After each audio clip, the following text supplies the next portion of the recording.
Welcome to How We Get Through, the podcast where we share stories, mental health insights, and healing advice on life's everyday challenges. I'm your host, Jen, a licensed therapist and founder of the How We Get Through app. Today's guest is Pauline Peck, a licensed psychologist in Santa Barbara, California.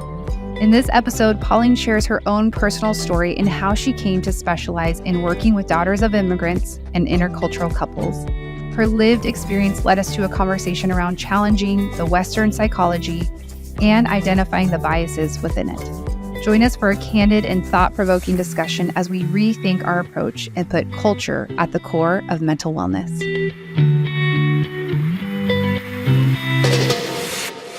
Okay, welcome back to the How We Get Through podcast. Today's guest is Pauline Peck. She is a licensed psychologist and daughter of immigrants who specialize in working with fellow daughters of immigrants and intercultural couples. She helps clients set boundaries with ease, understand and handle their emotion like pros, and reparent their inner child.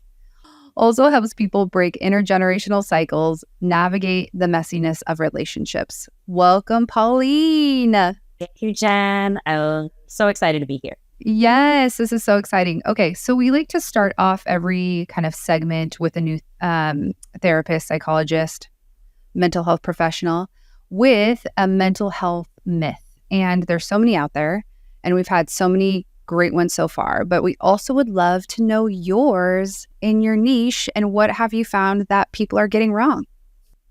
Yeah, it's a broad one, and I think there could be so many different ways to talk about this, but there is no one way to be well. Oh, I think that we really have this sense of there's a right and a wrong, even when it comes to wellness, even when it comes to mental health.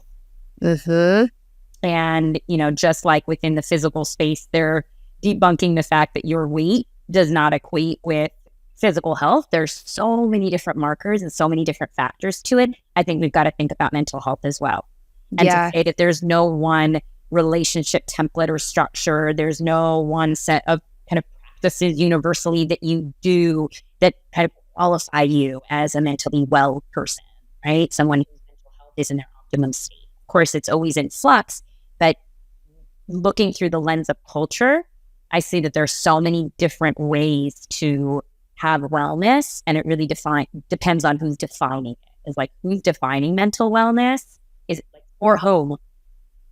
Is a question that I always think about, because it really depends. And so I think that the myth is that there's one way to be, one way to heal, one way that it's going to look like, and that translates directly into the boundaries course of like, if you set boundaries, this is what it's going to look like, and this is what your life is going to look like. Is like, well, for whom? right. What is the self? And how is that going to look different in a collectivistic culture, somebody who leans on the continuum more toward collectivism versus individualism? What are things that are mired in actually white supremacy culture that are not actually about mental health, but are about a very narrow frame of these are the things that are valued only in this culture? And even mental health ends up having some discrimination in it and some bias inherent in it. And so it's a big one that's so multifaceted, but really the sense of there's one way to be well.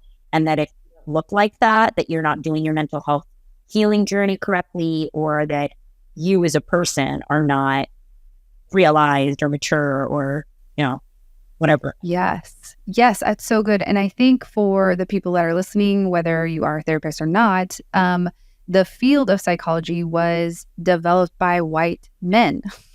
So if that's what we're starting off from, if that's what we're learning from, then there are going to be really big pieces that are missing. And then I think that's what I'm hearing you say, is that it's coming from this one perspective. And as we allow change to happen, systemic change to happen, we also have to break down our own biases around what wellness means to us, and kind of pushing against culture of like what we're seeing as wellness. I mean, it's a whole industry, right, of wellness, right? So it's just, that's so good.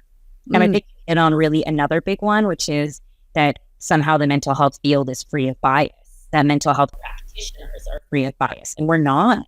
I don't think you can be. I mean, I always like to say, the people were credited as the grandfathers of psychology, Freud, there was so much bias in what they did, so many things that they wrote that you're like, oh my God, this was the person that we modeled the theories of psychology on. Like, this person was racist. This person was incredibly misogynistic. Like, I think it's important to not look at the mental health field and every practitioner in the field as if we're somehow, superhuman and we don't live in this society with all the cultural junk that everybody else gets. And like you said, if we're not actively fighting against it, we're just absorbing it all the time. And so really, I hope that whether it's this course or whether it's any others, that people really ask, is this for me? What are the factors that fit? What are the things that don't fit? What are the contexts that this would work? And what are the contexts that wouldn't work? Like, to have a little bit more of a critical, not in a negative, but critical, protective, and engaged dynamic exchange within the mental health field and with mental health practitioners, because we're all people and we all have biases to unlearn, and no field is completely free of bias and no person is completely free of bias. And so the course kind of evolved from a place of wanting to be one of the many voices that's saying, wait a second, we have to consider culture, we have to consider population and to adjust things. And that adjustment is not some add-on you should be thought about. You shouldn't just be like, here's the theory, let's figure out how we can adjust it to you. It's like, let's scrap the theory and start with where you are and create this around you. Oh my gosh, I love that. But I just think it's so healing what you said for anyone, but especially for, if we're going to do Daughters of Immigrants, it's, when you are an immigrant, that is, you're trying to immerse into a different culture. And so it is this always like, I am trying to fit in, I'm trying to be a part of something else that isn't me, but it also kind of is me, but it isn't me. So we get it wrong, right? We kind of switch of like, well, tell me that this external thing is going to tell me who I am, or it's going to tell me how I can morph or fit into something. And I think too, there's also, I wonder if there's kind of a desperation in, I think, just everybody, but wanting that one thing. When you're talking about that one wellness thing, like this one freaking supplement is going to change my life, right? I think we're all collectively in a state of desperation of wanting quick fixes. We're wanting something easy to grasp onto, because I think the burnout is so heavy. The healing can feel tremendous sometimes. And so this one thing, or trying to broaden your idea that it might not be one thing, but it's like one layer. Like, let's start at this one layer that's going to kind of unveil this next layer when you're ready for that. Yeah. Yeah. And even this, if you look at a variety of other cultures, not every culture is even thinking about quick fixes. Some cultures are better at just honoring that things take time and honoring the natural pacing of things. And I think that, again, just like our field is not free of bias, it's not free from like the hustle and grind culture that is not necessarily even applicable to humans and how change happens, but it's also not something that we have to just buy into, that if we're not healing in this one way, but also healing on the timeline that we're told we should be healing on, that something is inherently wrong with us. It's like, wait a second, what cultural lens is telling us that we have to have that? And can we press against that? Because evolution is incredibly freaking slow, and lots of cultures can honor that things happen in seasons. And I think in white culture and American culture kind of combined collectively, there's this magic fix, quick fix. There's a lot around that. And I think that has a lot to do with kind of pieces that are larger than this conversation. But, capitalism, urgency, and hustle culture, all of that. There's just so much. Yeah, exactly. I think even just the pressure for women's biological health timeline, I mean, that is it's all mixed in there. It's all mixed in there. I would love to know more about you, your story. How did you become a psychologist? Where did you find a passion for this? You have 2 young babies. Yeah. How old are your kids again? Almost 3 and 6 months.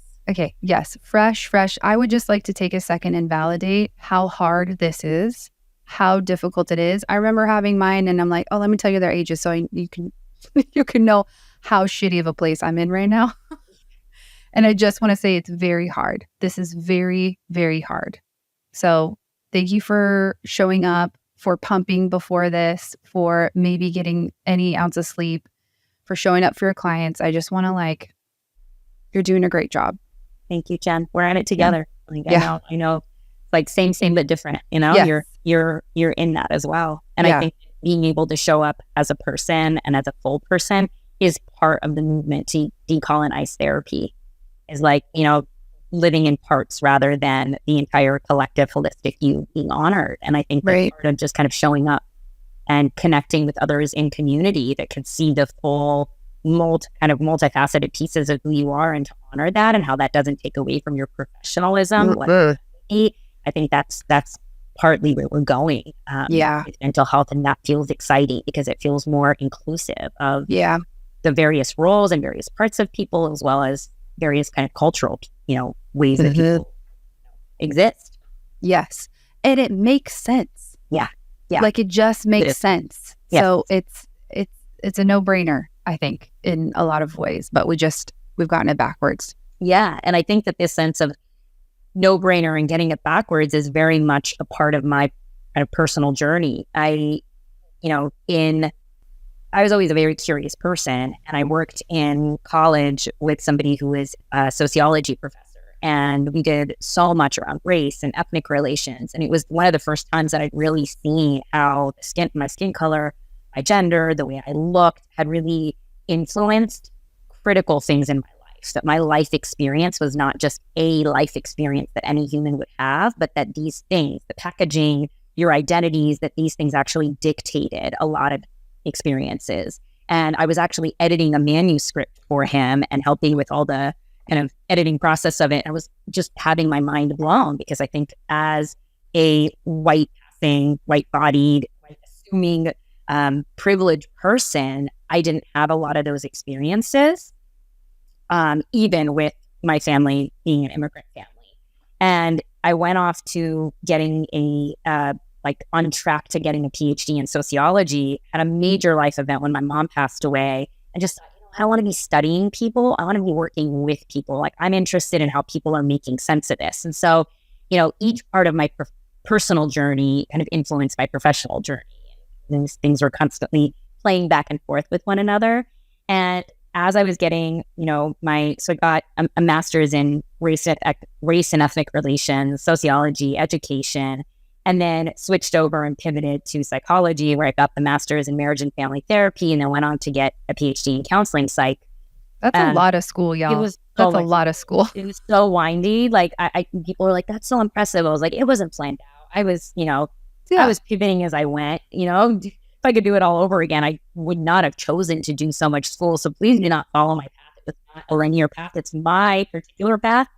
I will live with all the good, bad, and ugly of it. But as I was even in these programs where I was learning about mental health, it always felt like certain pieces fit and certain pieces didn't. And I was trying to find out how I made sense using these theories, and some places felt like it's not fitting for me. And even when I was practicing, I felt like some things weren't fitting for me, making perfect sense for me. I think about my family, and then I try to use that intervention. It wasn't working. And then I started doing things or using my own personal experience to tell clients, okay, let's try it this way, or what happens when that comes up, or have you thought about this? And that started working. I was like, wait a second, these things that I thought were very, very particular to me, they're working with clients from Latino backgrounds, from Asian backgrounds. They're working in other daughter of immigrant kind of situations. I'm onto something here, but it was such almost like a lonely and confusing path, because there wasn't that much out there. I definitely got multicultural training in my graduate degrees, but really basic. It was very here's a week on Black people, here's a week on Native American people don't really like looking you in the eye. It was so basic and stereotypical that it felt like, okay, this is not very useful. So I went on a very personal path of kind of trying to make sense of and understand the influences to my particular journey. And so that path, while coupled with working at college counseling centers where I just had thousands of clients, just the grind of thousands and thousands of hours, and so many people from non-white families, second gen, 1.5 gen, even direct immigrants. I worked a lot with international students. And it was like, oh my goodness, I am onto something here. This is starting to make sense. It is not just mental health in this big umbrella. What is happening is it's highlighting that the children of immigrants have some unique experiences that are not being talked about, and they need thus unique tools that are suited for their family systems, for this Western Eastern clash that happens with the intergenerational kind of tumultuousness that happens in your family. All of those things are not shared by someone whose family has been here for generations and generations. And so that really sparked my own kind of personal thing, coupled with all the clients that I was seeing and the things that were actually resonating with them that didn't come from a book, that came from my own knowing. That's what was like, yes, more of this. This is what's missing. And then just absorbing what was out there with other people, connecting with so many daughters of immigrants. I mean, my friend group that I've had since I was 10, every single one of them daughters of immigrants, Middle Eastern women. And it's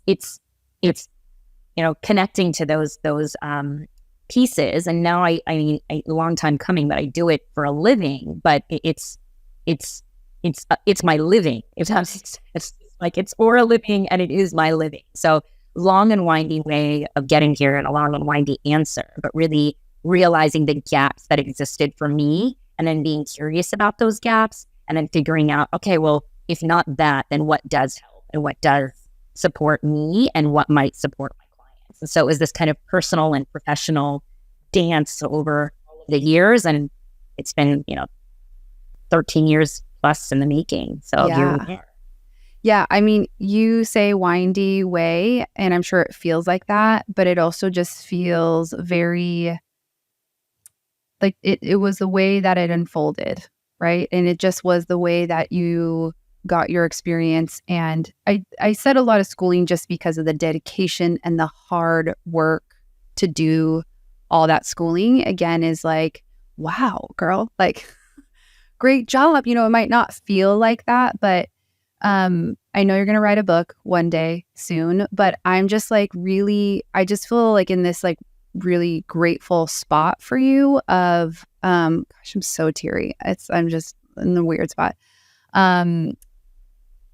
That you have been, I guess, stepping into your calling around this and being that building the bridge between these two cultures, these two worlds, as you needed it for yourself. I mean, I asked everybody that comes on this podcast, I'm like, so what's your trauma that made you a therapist?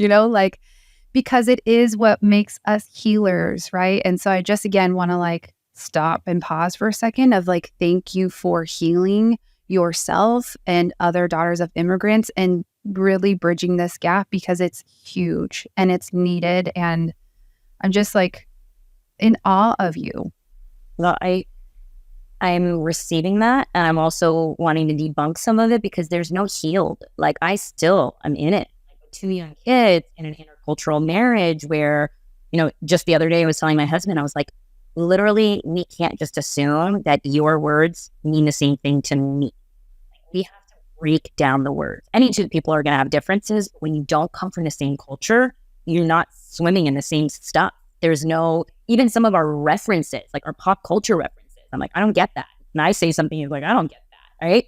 We're also 4 years apart. And so there's just his upbringing, my upbringing, so different. And so it's still a work in progress. And I think that's another one of those debunk things is like, oh, we get to a certain place as healers, and then we're going to impart our wisdom. Is like, I'm still working on certain boundaries, and that's okay. That actually doesn't make it any less good that I'm doing that. And even debunking another thing is like, grad school, so much. I was having a beautiful conversation. Shout out to Danya. Huge conversation with a grad school bestie of mine, where we were talking about how much we had to unlearn from our grad school years, because so much was mired in this is how you become a professional, which basically means this is how you disown your culture and become as white in the professional world as you can be. Right? I'm like really just preaching it like we were saying it, me and her together, of like, this is how you succeed.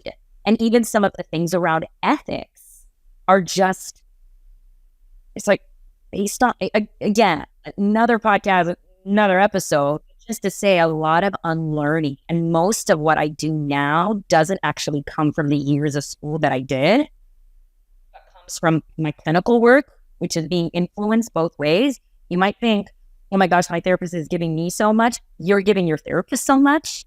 You are teaching them, you are giving them so much. My clients gave me so much. In every time they said something I think I could have said or I did say years ago, I was like, that's a universal experience for this population. This is not one singular thing I feel. And this is not being talked about enough. You're siloed women talking about these things. When I was talking to Danya, it was like, we grew, she and I look so different, come from different backgrounds, but had a very similar experience of having to shed our grad school days and our grad school learning in order to actually step into our calling and to own these multiple parts of ourselves that were deemed less than, or that were not seen as helpful to the world that we were going to be, in as mental health kind of professionals and healers. And so I appreciate my persistence, but I think I also appreciate not just the school, but the parallel experiences I was trying to have with other things outside of school, as well as the work I've done to actually shed all of the unhelpful things that I got through schooling. Mm-hmm. And I think that's what I appreciate you clarifying that, because I feel that's what I'm trying to get out is your unique, I think, drive in finding that alignment with you and your clients in the world. And so like, it wasn't like, I'm just going to take this and what I've learned, and this is how I'm going to do that. It's again, and I think a lot of therapists do this, but it is this incorporation of who I am, was my upbringing, what was my family structure like, what was my trauma then, what is my intergenerational trauma like, and really kind of stepping into that power, that experience, and leading from that and learning from that. Because I tell my clients all the time, I'm like, I maybe try this, but like, this is your life. Like, how do you feel about this? What is coming for you? Like, I am not the expert here. I can be a guide, but we're all just like in the dark here trying to find healing. And I want to believe, because I'm doing my own work right now, like, oh my gosh, I'm healing this. Boom, I'm done. It's great. Right. But it isn't. It almost gets harder. It gets more intense. It gets deeper. It gets stickier. It gets more generational. It's just a lot of hard work. And so it's not necessarily you're going to be feeling happiness all the time even, but more of like this neutrality or this neutral spot where you can handle things a little bit more and understand yourself more and have more empathy for you and yourself and people around you. Yeah. And I think that the difference between being an expert of someone else's experience or having done the work around almost like, how do I want to say it, understanding these concepts. What I mean by that is there's a difference between saying this is what you should do. I work with daughters of immigrants, so I'm going to know what's good for you, versus the acknowledgement of certain things.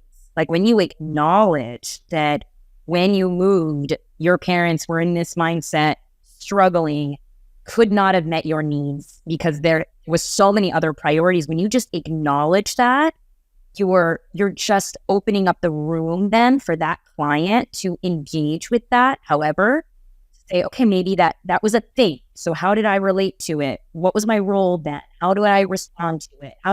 It's like giving them some of these facts, right? Like you didn't get mental health training, right? Maybe you got I call it emotional education, or what was the emotional education that you got? They may not have sat you down and helped you work through your emotions, but they told you by what emotions they attended to and what emotions they ignored. And so when you kind of say some of these things, I think it frees people up from thinking it's something wrong with that. It's like, no, this is a cultural phenomenon. And while I'm not an expert in any one person's experience, I have done so much reading and work and just focus groups talking. Like I ask people these questions and have been for 13 years was my actual professional training, but this was what was calling to me. And I do feel like I know enough about those cultural phenomena that happen. Everybody's going to interact with them a little differently. They're going to influence everyone differently, and not everyone's going to relate to every single one. but there is power in acknowledging this was a thing. Having parents who are immigrants is a thing. It's a thing, right?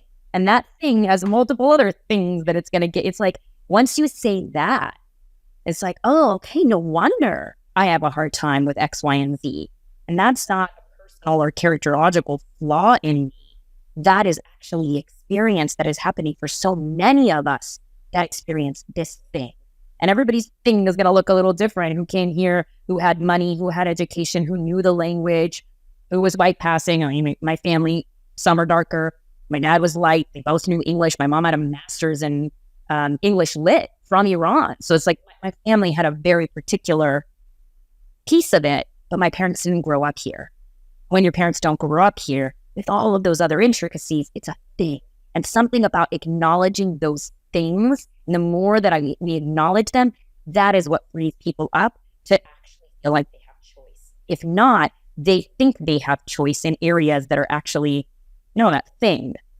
Does that make sense? Like, I hope it makes some sense here to people, but there's a difference between I know what's going to be right for you versus this is a thing that I'm acknowledging happened and has influence. Let's look at how it influenced you, and knowing all the things about the particular ways in which it influenced you. Now, what are the choice points? Whether it's communication, whether it's boundary setting in particular with this course, then we can actually engage with it by acknowledging and validating. There's a power that comes from saying, this is a thing. The mental health of children of immigrants is a particular thing. No wonder some of these things are so hard for me, and they're hard for 9 or 10 other girlfriends that, I'm in a constant chat with. It's like, yes. Hey. Yeah, it's depersonalizing it, normalizing also the situation so that you can move freer. Yes. Yeah. You can move freer. Where's the door? And then, where are the deadbolted doors or the painted in doors, and where are the doors? Like, okay, we can figure this out. And sometimes you look for a window, but sometimes acknowledging it, like talking about boundaries, it just demarcates that my mental health was influenced by how I grew up thinking we don't even have mental health. That's a thing. Now, what do I want to do about that? And now, how do I want to engage with my mental health? Now, how do I want to unlearn and shed, whether it's grad school, whether it's childhood? That's the choice that I have now, but by acknowledging some of those areas that were impacts. Does that feel like that turning moment for you where you were studying and then it kind of switched for you where mental health is a thing for me, or is a thing in my family, or is a thing culturally for me? Yeah, I think it was when my mom died and just having that kind of trauma happen, then of course, like I just needed so much support. I'd never seen a therapist before then. So, I mean, thinking about someone who's a psychologist, you're like, oh, they probably grew up like always attuned to their emotions. Like, no, I saw a therapist for the first time in my 20s, and partly because I was just struggling after my mom's death and the way that it impacted my entire family. And I just needed extra support. And it was for the first time that I, from an outsider's perspective, got some of these pieces. And I will say, as much as I loved my therapist at the time, there were certain things that he said or didn't say, or certain things that were like, oh, try this out. I'm like, that doesn't work, right? There were a lot of those moments that were like, that doesn't work, that doesn't fit. The turning point came when actually, whether it was in my studying or whether it was my own personal experience with the mental health system, mental health professionals, as well as my own mental health, how am I doing? Am I well? Am I not? That I started to kind of push back and say, some of this is not helpful. Some of this is not applicable. Some of this doesn't work for me. And then when I kind of figured out some things that might, by total trial and error, I tell people, like, the reason I'm doing this is so you don't have to trial and error as hard as I had for all those years. I tried other certain things and that wouldn't work. And then I have a scientist mind. And so I would just keep at it with these experimentations. And then it was those things that I had in my back pocket that I offered as like, hey, look, we could try that with a client. Maybe I'm hearing that. Yeah, your dad's probably the patriarch, so you might try this. I don't know. My dad wasn't. How was yours? Like, just throwing those things out there, sometimes through self-disclosure, sometimes through relating, all the no-nos that you're not supposed to ever do.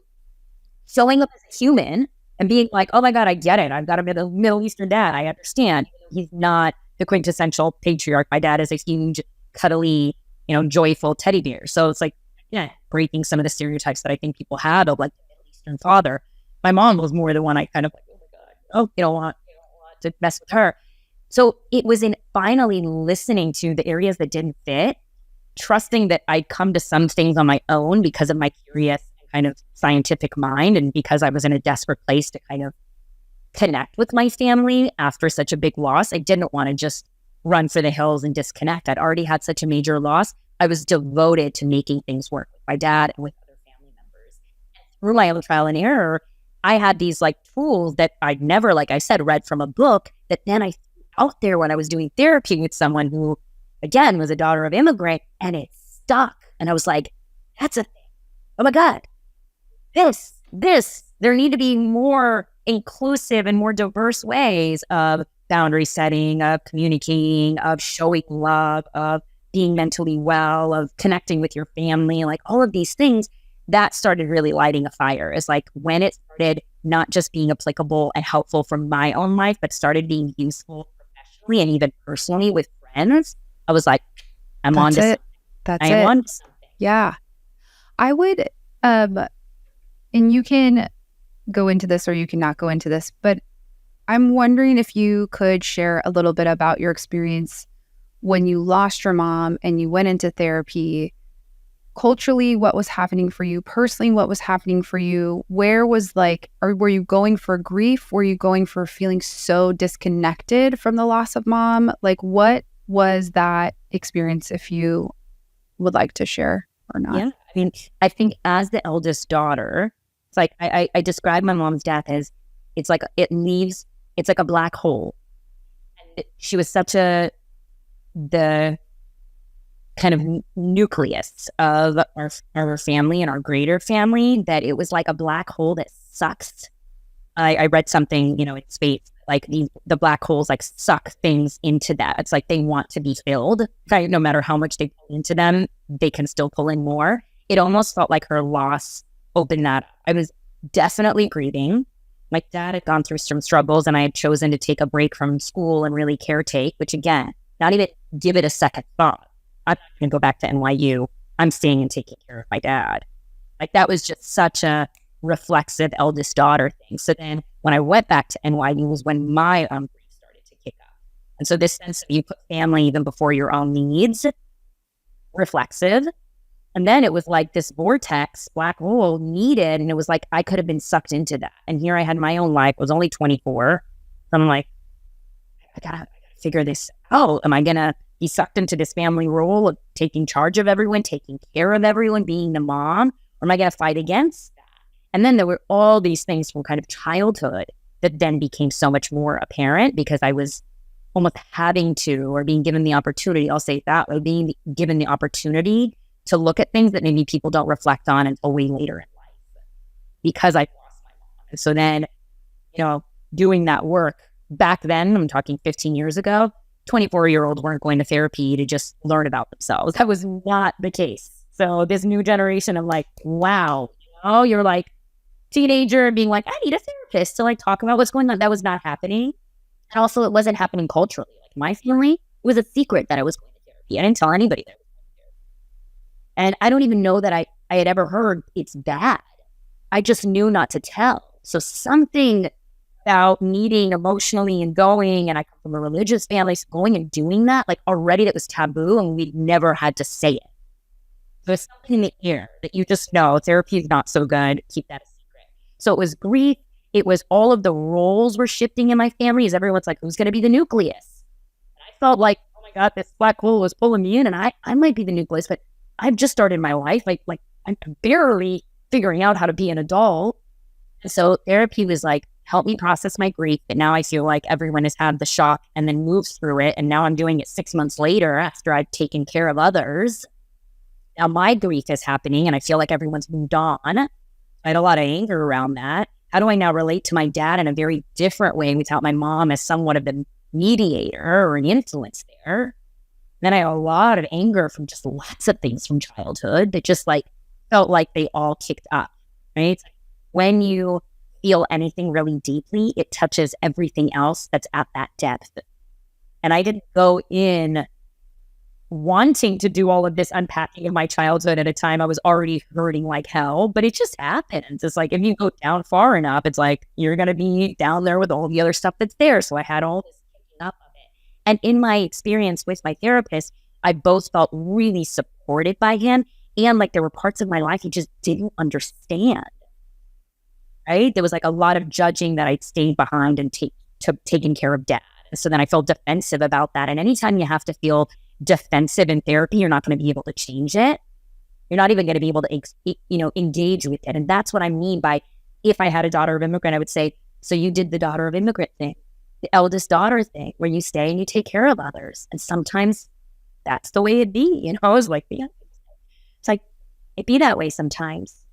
Just acknowledging that gives someone the ability to say, yeah, I did do that thing. What parts of it felt good to me? What parts of it felt like I didn't get to breathe? But then they get to unpack it because they're no longer feeling defensive that you're judging that. It was the wrong decision to do. It was the wrong decision. Somehow culturally weird. Like, oh, your dad is grown and and you're just a young woman and you have to take care of him. Is like, oh, now I have to explain. And every child of immigrant who's listening to this knows what I'm talking about, is when you realize you're not talking to one of us. You're talking to somebody external and you're feeling judged. I felt that way sometimes in therapy. Like, oh, he doesn't know. For him, his parents are totally grown and there's this total disconnect. That's the thing of immigration, is it conflates all the roles and it mixes all of them up. It's like your parents are brand new here. You're excelling higher than them. You know things they don't know. You know things you don't know because they're parents. And it just throws everything awry in that way. And so, he didn't have that cultural context, nor did he have that cultural experience. And so I felt like there was this is such a wonderful space where I just come to talk to someone who's not in my life and has this very unique role and is not religious, because that was not for me. I wasn't going to go talk to a pastor or something. And so it felt like, yes, I love this intimate space. And also, oh, this person like doesn't get it. And sometimes I'm feeling like I'm having to defend certain things or hiding certain things, or that he's not understanding certain things. And whenever we feel judged, it's always that we're being looked at in a very negative way. It's not like we're being judged, like they're thinking this is so positive and good. Like there was a part of like, oh, I've got this horrible, unhealthy thing where I take care of others, rather than, no, I did what was culturally expected. And how do I feel about that cultural expectation? What are my choices around that? How do I want to engage with that? Because guess what? I'm still the eldest daughter. The hierarchy that doesn't go away. It's forever. But I engage with it very differently now than I did back then. So there was a lot going on, but it was grief, but opened the door to all these other things. And my own experience in therapy felt like that also instilled in me both this is such a sacred, amazing process between two humans. And, there's cultural pieces that are just not fit here. I want to make sure that I don't have other people feeling like this when they're working with me. Right. Oof, that's so good. It's so powerful. And I know we've talked before, my mom is first generation. And so when you talk from your experience, I see her. And I'm just like, oh. And even my husband was like, oh, your mom should listen to this course. Which is very funny. I mean, he obviously has a different experience.